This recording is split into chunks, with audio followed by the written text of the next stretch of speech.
Good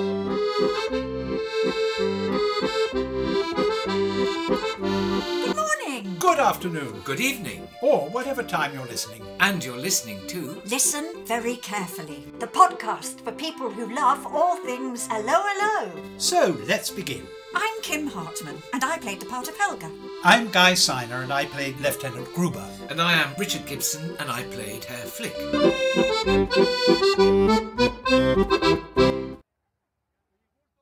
Season 2, Episode 15. A Duck for Launch. Ow! Ow! No, I vowed before. Oh, okay. You thought you started it. I started it. I and thought- you're just a pair of little copycats. Well, I was just cueing you to ow properly because it's become a theme. It's become a leitmotif. A duck for launch. A duck for launch. And I thought the very best performance in this particular episode was the long distance duck. Magnificent. She was wonderful. Yes, She exceptional performance, did I think. everything she was told to do. She came out of her box exactly at the right moment. She stayed in her box when she was supposed to. She was a wonderful actress. How did they get that to happen, though? Because there was one bit when they opened it and she wouldn't come out. And Yes. Edith kicked the... And she still She wouldn't can't have come been out. in the And they box, tipped though, the can box she? up. You didn't actually You see saw her her? in the... Yes, Did you saw see her. There was no cut. with the head There on was one no side. cut. And then But when finally, that- when they actually tipped it up, she did reluctantly come out. I think she had a duck trainer. It's amazing. Yes. Earlier than that, the bit with all the chicks, the ducklings, how did they manage that? I mean, was there a pre-record? Would they have stopped? Because that was in the studio with an audience. Would they have had to stop it and set it up and do a pre-record, or did that happen in real time? No, I think that would have been stopped. That would have definitely been stopped and not done in real time. And probably took hours.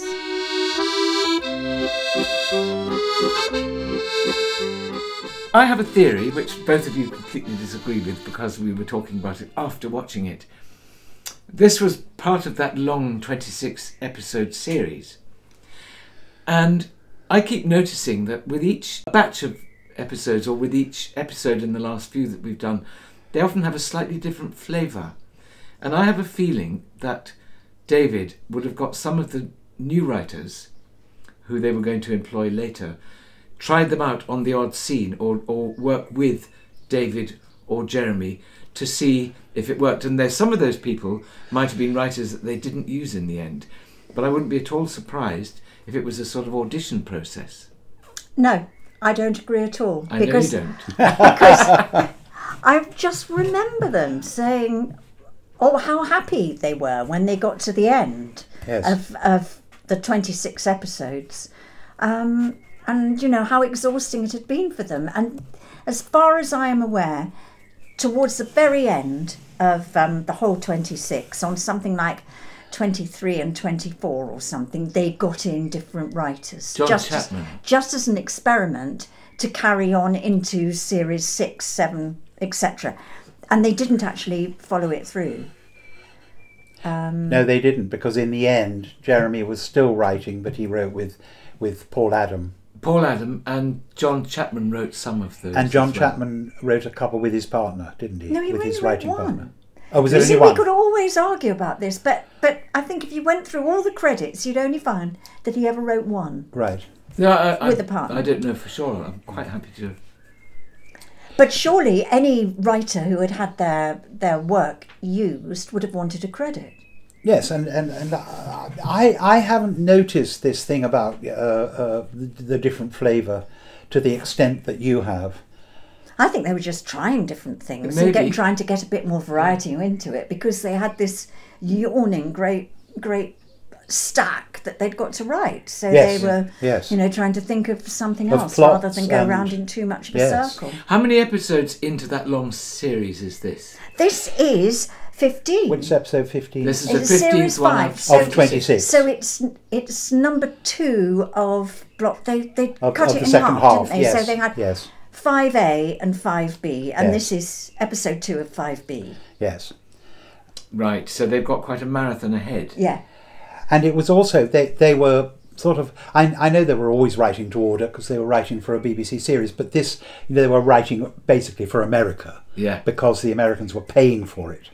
Yes. And so this was, as then we called it Series E, it was this 26 episode marathon for all of us, for the writers and the actors and the crew. But when you think about it, for them to actually have to try to think up new and interesting things, because they couldn't constantly go on about the fall of Madonna with the big boobies and the knopwurst sausage, but they had to have some sort of little adventure or interest going on in each episode. Exactly. So they've got the money. This is a little theme that's running through. The money gives them little sort of avenues they can explore with the plot. It does, because exactly. the money goes into other people's hands, and then they do that. Or other people's trousers. Or very often down trousers. Yeah. And yes. then they turn out to be forgeries. Yes. And then Herr Flick gets involved. Monsieur Alphonse gets involved, and so that in a way is a sort of device. Yeah. It is. And to move them around. Yeah. It argues an extraordinary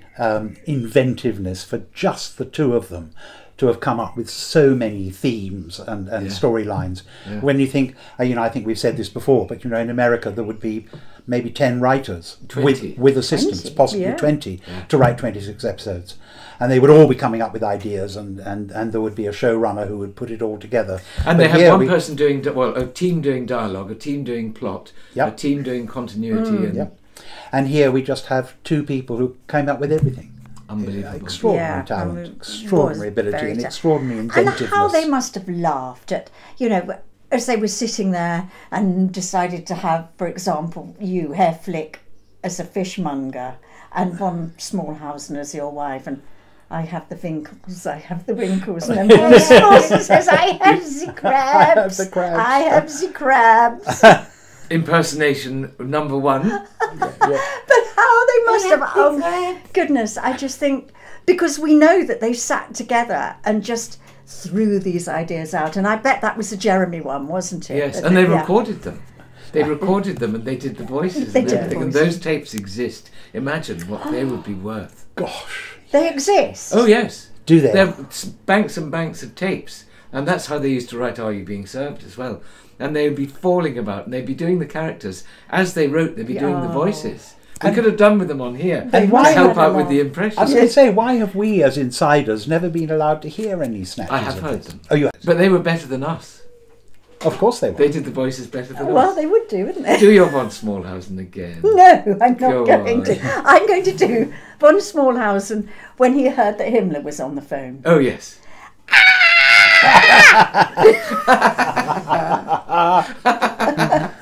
You were saying.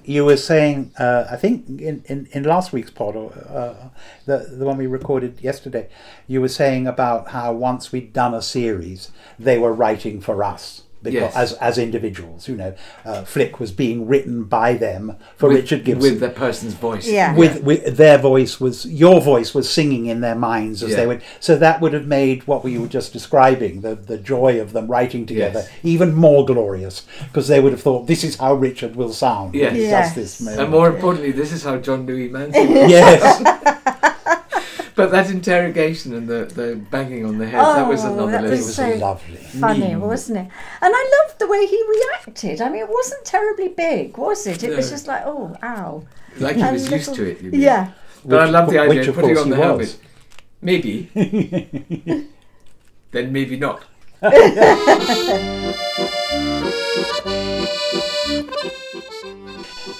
And then the outrageous in the Colonel's office when they're counting out the money, and Helga says, why are you getting two and why am I only getting one each time? Because you're a woman! Yes! Outrageous!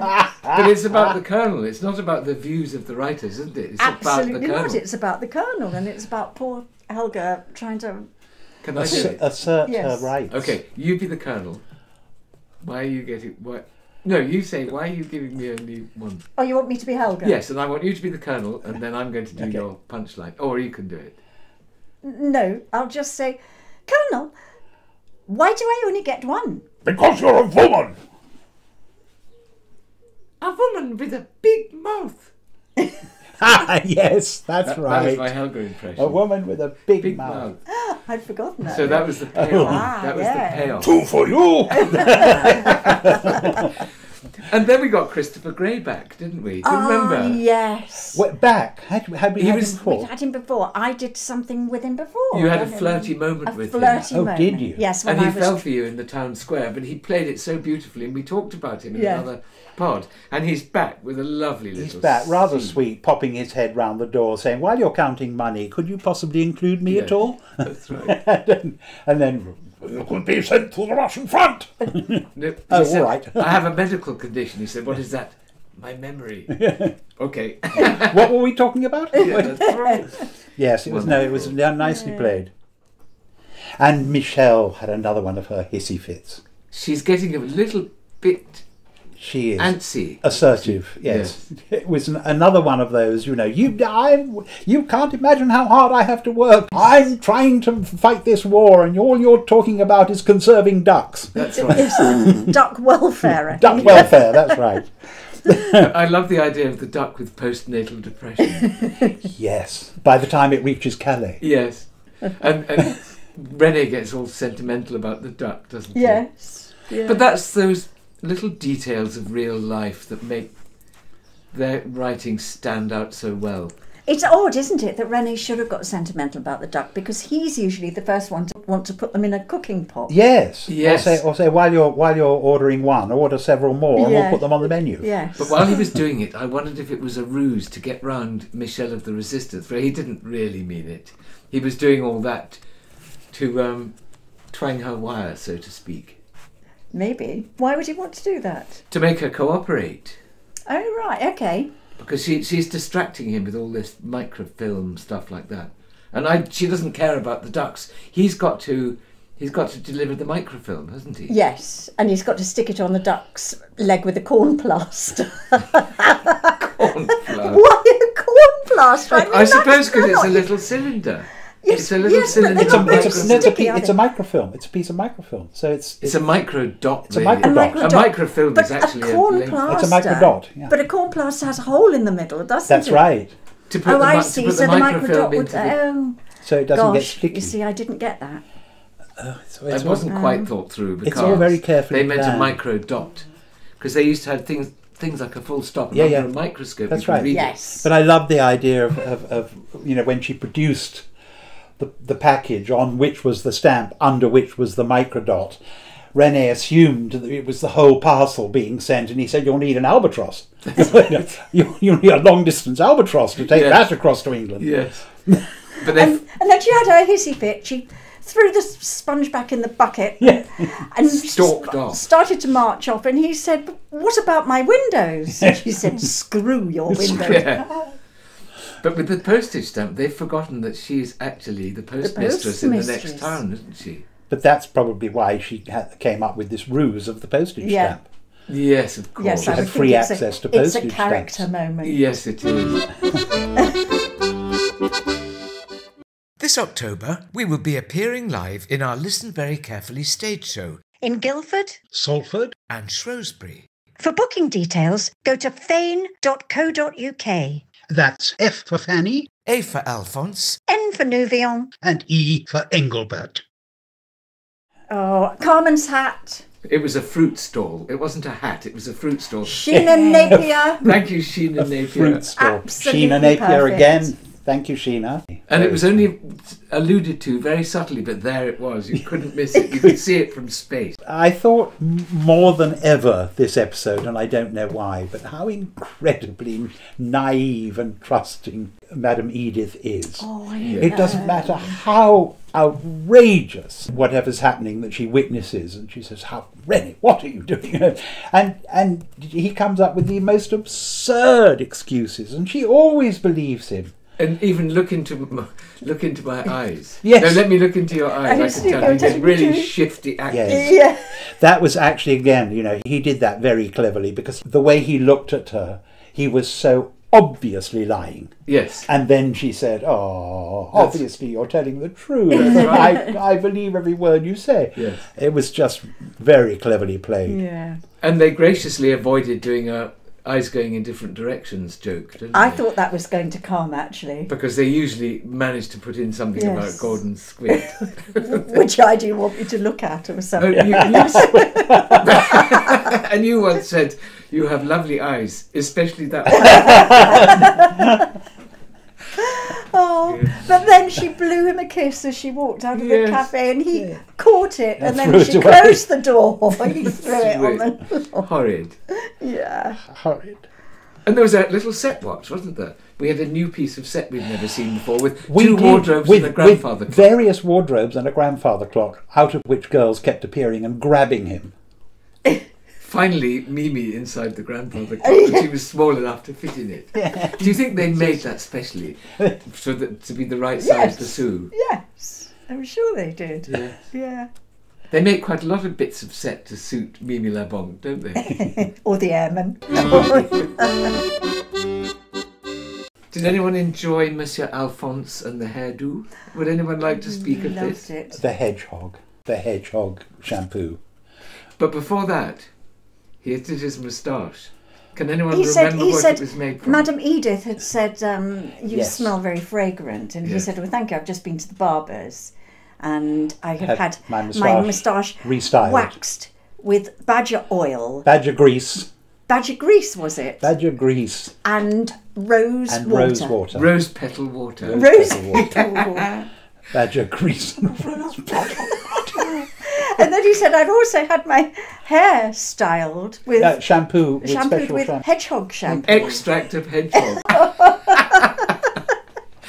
And there was such joy in it, because you genuinely believe that they fancy each other, don't you? Yes. I mean, Edith and him, they're sort of trembling in each other's presence. And then you have this ridiculous moment when he lifts up the hat and he's got this spiky hair.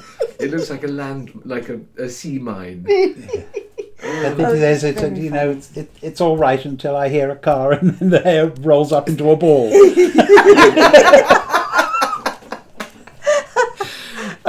That's the David animal joke, isn't it? Oh, it's David, do you think? Yes. Very He's funny. the animal department. Yes. We've got very funny. But badgers, then it was lovely. Then it was lovely when you, disguised as a fishmonger, when you receive the forged money off him. Yes. And you say, this is a forgery, I arrest you, I'm a member of the Gestapo. And he says, I'm a respectable undertaker, and takes off his hat, and his hairs were standing up on him. It looked anything like And you're going to say, if you're innocent, why is your hair standing on end in fright? In fright. They were absolutely knocking it out of the park. I mean, But you had some wonderful moments of looking very confused, I thought. Looking like you didn't know what on earth was going on. Yes. I love it when Hairflick has that sort of rather aggressive looking face, but with that sort of what actually is going on and what am I supposed to be doing at this? When was that? It was the fishmonger business. Oh, the fishmonger business. But also in the office, you saw another dimension, because you heard him talking to Uncle Heine, and he was a completely different person talking to Uncle Heine. I was just going to say that, because it's the one moment when he's completely vulnerable. Is when he is being talked to by his Uncle Heine. Under threat, yes. Yes. But the fishmongery bit, there's a bit of enjoying play acting as well, isn't there? There is a bit of that, but there's sort of when, I can't think of who it was who came up behind you and you spun round really fast to have a look. It's like you thought at any minute somebody was going to grab you. Or, yes. Yes. I have the winkles. I have the winkles. I have the crabs. I love it. Out of Crabtree's mouth, they became wonkles. Wonkles. Yes. Wonkles? What are wonkles? What are wonkles? And they had to do the translating that Vicky normally does. Oh, winkles. Just in case anyone who's watching doesn't speak Crabtree, they always have to have somebody to say the right word. Oh, yes, of course. So that the audience will... Because not everyone speaks the Crabtrees. And then the very David Croft ending with the parade of people all chasing after the long distance that's duck. right. Which won't fly. Which is almost like one of those horizon shots, you know, where you have all our characters chasing across the horizon, chasing some whatever it happens to be. In this case, it was the long-distance duck running around the town square, flapping and refusing to fly. Yes. None of us were in that scene, were we? No. No. So nobody can remember how they knew which way the duck was going. Were the duck flappers? It was quite a wide shot. Quite a big, yeah. Yeah, but it still went in a certain direction. Everyone followed it. So if Yes. the duck had gone in another direction, there must have been some way of making sure that the duck went where it was supposed to go. Or did they say, I think he'll either just go follow through the there, duck? I think or the he'll go... I think the camera just followed the group because it was a very wide shot. No, but did the group, So were it they was- instructed just to follow the duck, or did they know where the duck was going to go? No, they just had to followed the follow duck. the duck. And the camera had to follow them. They were actors. They Yeah, didn't. and it They was- could. And the They could respond to the and the duck. camera was on a cherry picker. No, wasn't but it? just on a technical level, it might have been impractical for it to go in one place and not another. Is there a system for making ducks go where you want them to? No, I imagine you just do it until the duck does it the way you want. Right. Set it off again, point it in that direction. I felt rather sorry for the poor little duck being chased by all these people, but I suppose it got over it. It was going like that. which I is mean, often a the sign of- actress, the duck actress. But I was in something once and it said, farmyard. A chicken enters left, struts across the farmyard, exits right. And the director said, I think we might... They Be a needed bit me. more. They needed me with a dinky toy. Yeah, Of course, a chicken puller. A bit you of could be the chicken puller. fish Yes. wire. Yeah. Because animals can be As well complicated. as you could be the smoke squirter and chicken puller. Yeah. That's right. But you're just a smoke squirter. Yeah. You won't get a second chance. No, I didn't. Now, I think that possibly there was a duck trainer behind the scenes who had trained Yes. this duck, so it knew what it was supposed to be doing, when it was to come out of its box, and where it was supposed to run. Yeah. It is amazing how animal trainers can get almost any animal to do almost anything if they're good enough at their job. Yeah. It's usually to do with food. It's, But it's often to do with food, but sometimes not. For instance, with cats, it's not to do with food. It's to do with love. Dogs, it's entirely to do with food. I mean, the trainers tell me. Yeah. I think cats are not the easiest animals, I'm sure. No, but in Hollywood they train them. I mean, Universal Studios tour, they have a whole thing with cats doing wonderful tricks. Yeah. And it's not enough just to give them food. You have to absolutely adore the trainer, and they'll do anything for him Yeah. or her. I once worked with a fox. It was on a piece of fishing line, which you would appreciate, and it just scampered off, and the fishing line broke. Never seen again. Oh no! It was someone's pet as well. Really? This poor woman, and we're all watching in the distance. You can see this woman who. She thought, I'm going to a film set, so I'm going to look my best. And she was in heels and done up nice. And she was the fox trainer. Well, she wasn't really a trainer. She had a pet fox. Oh, she just had a pet fox. And so somebody said, does anyone local have a pet fox? So this woman came, and she was all excited about being on the set. And the fox escaped. And we just kept seeing her in the distance, stumbling through the undergrowth, calling the fox. Not getting him. And the fox was obviously thinking, at last, I'm this doing is a my bunch. chance. I don't think he was ever seen again. I'm doing a runner. Terribly sad. Of course, they're very easy to train because they are dogs, aren't they? I don't think they are that easy to train. They are wild. Well, certainly Well, this one. pet They then fox. got another one. The next day they got a proper A trained one. showbiz fox. Yeah. But he was on a line. They had a sort of wire line, and from the collar there was a ring going through it. So if he tried to go in any direction, he had to go for this sort of zip wire thing. Oh, God, it sounds a bit cruel, doesn't Not it? really. It was just had a collar on, and it was I mean, it's It's not much fun. It'd be nicer to be a wild fox better than roaring being around. hunted, though. Well, yes, that's true. I think lots of things are better than being hunted if you're a fox. Yes. Or if you're not, if you're anything else. True. So true. Like a fox on the run.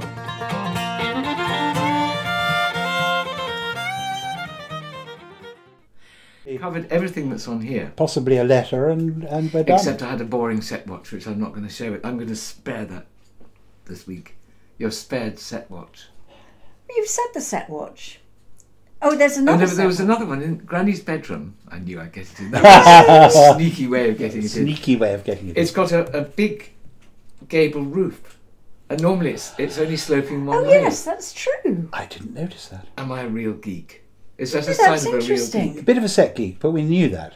Yeah. And that was in her bedroom. Yes, and it's got this tall, gabled ceiling that comes almost down to the floor, and usually it's just half a roof. And Fascinating, isn't it? And when that happens, you usually think, now, what's the reason for that? What's going to blow up? What is going to appear through that ceiling? Yes. You know, are the airmen going to suddenly burst through the ceiling in a balloon? Yes. Having tried to escape, or why have they changed it? You know, why have We they may built find this? out. But we may find out. Yeah. Oh yes, that's true. But because I was going to say it's still David Buckingham who is the Yes, set designer. but there's so nearly it's not always like a he'd reason be- when they do something It's like so that. Yeah. true. Yes. It, like when do you remember when you said why is all that glass suddenly behind the bar? Oh, I know why. And then Someone's the next thing arrive with a machine gun. in comes a resistance girl with a machine gun, and there is Yes. glass exploding everywhere. It's beautiful. Have you ever seen them set up that special effect when they do that with machine guns and glass? They have all these little caps on timers. Oh, It's fantastic. So they're not actually shooting, it's all these No. little Yeah. caps go off one after the other. yeah. And of course, you couldn't have somebody shooting in a studio, bullets at glass in a studio. But it said we start shooting at 8. Postman Pat, Postman Pat, Postman Pat, and his black and white cat. Shall I do it? You do that. Oh no, you're in the chair. Why don't you read you it? do. No, I Because don't we're want still to. running. I don't. Well, you get in the chair and read it Yeah, Okay. you do that. because I think you've done less letters than Fewer. me. Fewer. Now, listeners and viewers, you might have noticed that we've swapped places, and that's because it is my turn this week to read a letter. And it's from Claire Edwards, and it goes like this. Dear Kim, Richard and Guy, I've only just discovered this podcast. I can't believe I'm so late to the party. It's brilliant. We're hooked. Thank you. Lots of exclamation marks. Really puts a smile on our faces. We're currently on Series 1, Episode 5. Oh. Don't start that. Don't go down that road. No. The Execution, where you first talk about Linford Hall. And I agree, it's one of my favourite episodes too. I've been a big fan of Allo'Allo since I first saw it as a child. I now live just a few miles down the road from Linford Hall and didn't realise until fairly recently that that was the filming location for the show. One of them. Wow. We love walking at the arboretum that surrounds the hall, and when we say funny quotes in our best, worst German and French accents, people look at us like we're mad. It would be great if you did go to Linford Hall at some time, like you suggested in the podcast. This is the road trip we were One of talking our road about. trips, yes, and we will. Or if you could bring your tour to this area. We're doing a stage show, by the way. So, my fiancé, this is going back to Claire Edwards' letter, my fiancé and I are getting married in October, so unfortunately we won't be able to make it to one of your 3 current tour dates. As they're just a couple of weekends before the wedding. I think you should call the wedding off and come to the show. agree. What kind of an excuse is that? Yes, just because you're getting married, Claire, Pathetic. honestly. Hopefully one day, though, I bet it will be a lot of fun judging by the podcast. Best wishes to you all, and thanks again for the podcast. It's a real treat, Claire. So, we are back to our usual seating arrangement, because we finished the letters, and we just want to sign off and say... Goodbye. Goodbye, and thank you very much for watching and listening. Goodbye, and thank you. I agree with Guy. Time for coffee. Yay! What she said. Bye. Bye! So, if you have any questions, For answers, Or stories for Kim, Guy or Richard, contact us on Helga. pod@Gruber.flick.com. That's pod@helgagruberflick.com.